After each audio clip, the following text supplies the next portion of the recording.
السلام عليكم ورحمة الله وبركاته. waxaan rabaa in aan wax ka iraahdo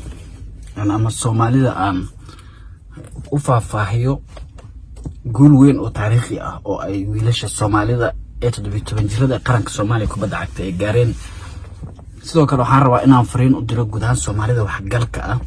oo la xiriirta sidii loo abaalmarin lahaa oo loo reward gareyn lahaa ciyaartoydaasi 17 jirka ah ee qaranka Soomaaliya ee soo hooyay guul aan weligeed Soomaali gaarin dhinaca kubadda cagta. أنا معي وإبراهيم قد دعوة وري سبورتنا يا عشرة تونك سنة الصودا في أو الراديال بدن تلفزيون بدن كسر شقي ولي بكو بدأ عكتا سيجارة هذا نوعها لندن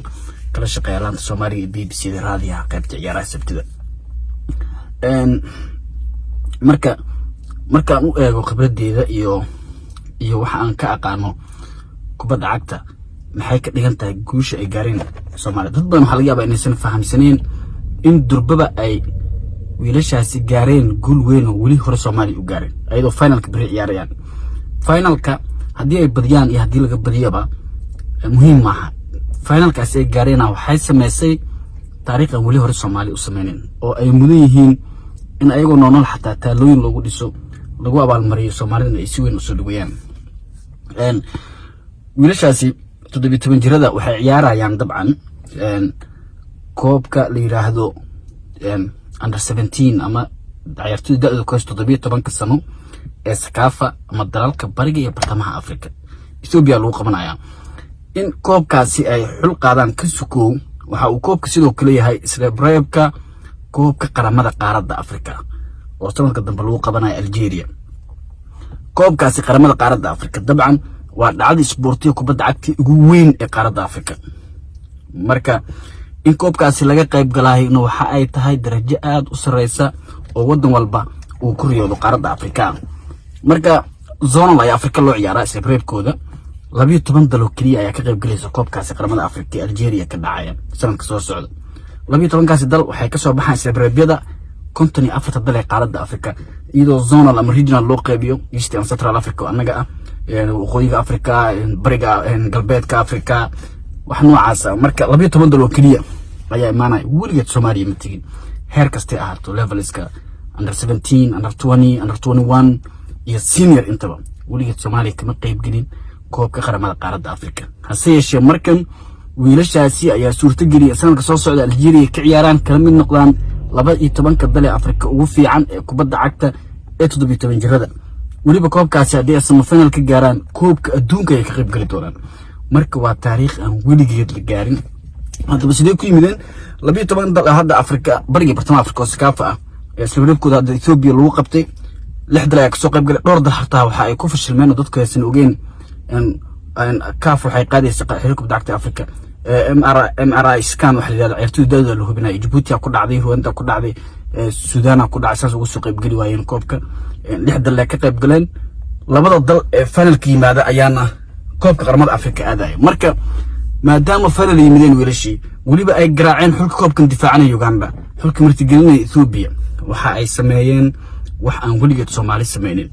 oo dhinaca kubadda cagta ah iyo heer kasta isboortiga Soomaalida marka laga reebo beledii dahabkeeda Cabdi Bile. marka wiilashaasi hadda maxay mudan yihiin in sawir la gala iyo la dhiirigeliyo hadda uma baahna sababta already achievementiga meesha u tageen waa gaareen. halkaasi waxay u tageen in ay ka mid noqdaan labada dal finalka yimaada oo koobkaasi qaramada Afrika ka qayb galay. waa koob aad qof kasta uu ku riyoodo inuu ka qayb galo koobka qaramada qaaradda Afrika. waa 54 dal ee Afrika shiga wuxuu la mid yahay koobka qaramada qaaradda Yurub ee sanadkooda Ingiriiska halkan looga qaado Talyaaniga ka qaadeen. wuxuu la mid yahay koobka qaramada ee South America Copa America liidado. wuxuu la mid yahay koobka Asia Cup.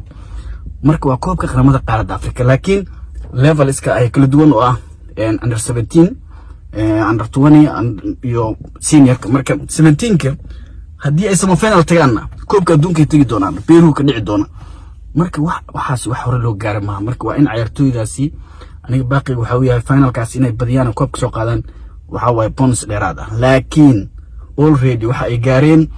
wixii looga baahnaa wax aan wali Soomaali sameyn heerkii ugu sareysa kubadda cagta Soomaaliya gaarno. sidoo kale isla koobkan final ay gaareen 2018 laakiin shabeelle baahan markaas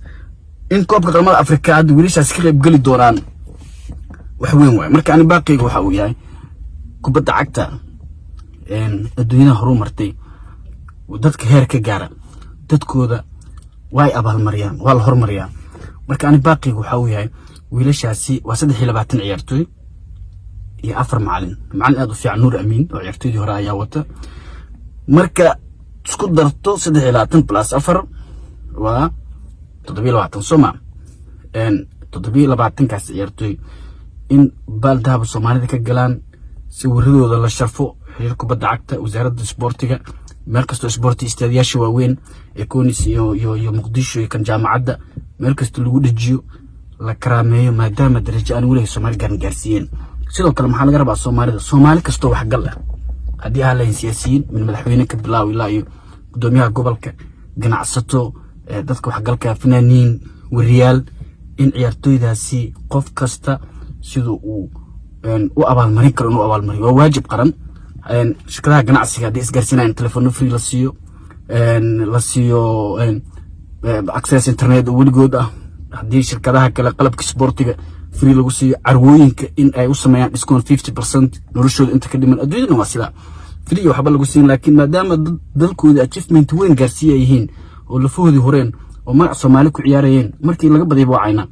in lagu abaalmariyo Soomaaliya maxaa laga rabaa dawladda madaxweynaha ilaa ra'iisul wasaaraha gudoomiyaha gobolka in dhul la siiyo guryo la siiyo ayaga iyo familidooda la sharfo la karaameeyo loo sheego in dalkan wax u qabteen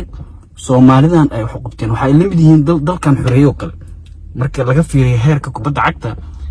darajada ay gaarsiiyeen hadda in ay ka qayb galaan koobka qaramada Afrika 12 dal oo kaliya oo Soomaaliya halkaas calankeeda laga taagay magacooda laga sheegayo Algiers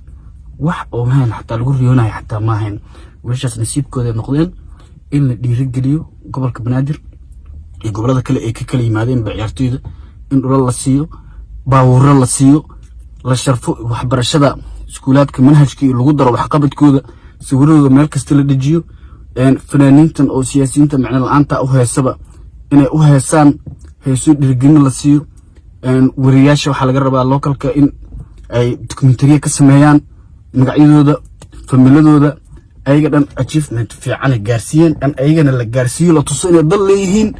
oo ay dad leeyihiin marka anaga waxaan ku fiicnaa Soomaaliya dadna xogaa eedeenta iyo aflagaadida iyo aan ku badan iyo negative ka inaan sheegno waxyaaba positive ka leeyahay wiilii in marka wiilashaasi hadda inay koob qaadaan muhiim ah dadka aan kubadda cagta fahamsaneen waxa laga yaabaa in koobkaas bis ay fiirnayaan koobka waxa ka qiimo badan darajada hadda gaareen waa inay final ka yimaadaan oo koobka qaramada Afrika qayb galaan taas wax weyn Afrika badan aan sameeyeen marka in meeshan waxyaabihii aan ku tari karo aniga adkeyga inaan ku taro oo dadka gaarsiiyo Soomaalidaas ay caawiyaan wiilashaasi caawinaad maaha hadda uma baahan sawirada la galo in dhiirigeliyo uma baahna already heerkii la rabay gaarsiiyeen kubadda cagta iyo macallinkooda Nuur Amiin finalkaasi birina insha Allah ilaahay la garab gari doona South Sudan oo ay ka badi doonaan dal anaga wax badan dhaamin ay ahaayeen dhinaca tabarta iyo xaaladaha qasan siyaasadda marka la isku daro kaliya waxaan ku baaqlaa in la tago Addis Ababa oo garoonka la buuxiyo loo sacbiyo wiilashaas uma baahna hadda siyaasi risaaro ku maadsan yahay waa tagay laakiin waxay u baahan yihiin in la ruwaad wadankan Ingiriiska markii finalka tageen qaranka Ingiriiska sanadkii hore Euroga macalinka Southgate Harry Kane iyo Raheem Sterling kabtanka Sterling oo soo bandhig fiican sameeyay boqoradu waa sharaftay abaalmarino itaatala la siiyay hatta hadii koobka qaadi lahayn kulligood sara laga safilaa Mo Farah UK Live Testing oo kana lagu maraa wadanka markii dhalashadiisa la qaadanayo su'aalaha ku jirta 2 bil dahab ninka guuleystay waa adduunyada waa la sharfaa dadkooda wax galka gaarsiiyo marka ciyaartoydaasi magacyadooda meel sare hal gaarsiiyo hal sharfo wasaaradda dhalinyarada ciyaaraha si gaar ah maamuusiban hal loo sameeyo maamuus afka la barayo xaflado ila isku soo wax muuqdo in loo sameeyo waa in la karaan Soomaalida qolo kasta meesha xogta shirkadaha diyaaradaha tigidho free nolosha inta ka dhiman la siiyo ama discount loo sameeyo waxyaabahaas oo dhan waxa muddo inaan kaga dambeeyno adduunyada kale laakiin waan sameyn karnaa hadiiba koobkaasi qaramada Afrika aan ku qayb galeen wax walba sameyn karnaa wiilashaas guud laga in rajeenaya guuleysta aad baa mahadsantiin